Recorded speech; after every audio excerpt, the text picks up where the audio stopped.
اختاروا أي رقم من الأرقام الزوجية. راح أشير إلى أني بالقلم. مثلا اختاريت العدد 4.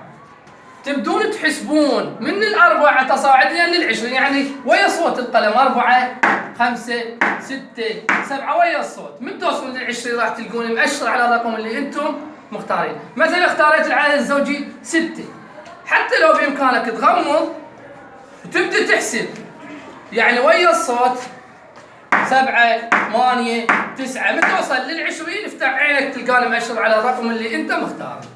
اختاروا رقم من الارقام الزوجيه. يلا اختاريتوا.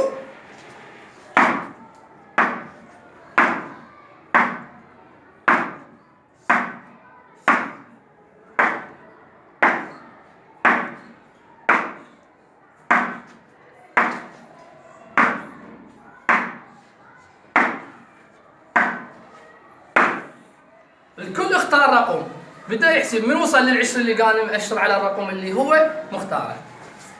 عندنا هسه هنا أعداد فردية، نفس الطريقة تختار رقم فردي مثلا 3.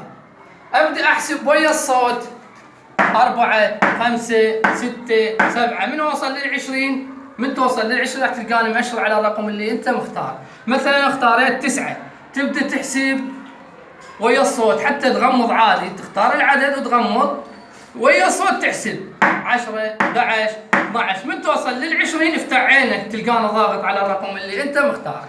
اختار لكم رقم من هذه الارقام الفرديه. راح ابدي.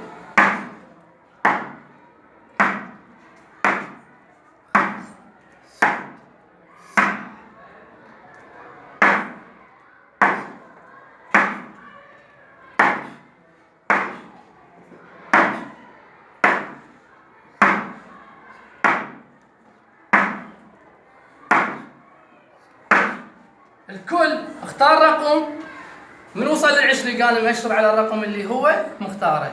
طريقة سحرية لاكتشاف الرقم اللي انتم تختارونه.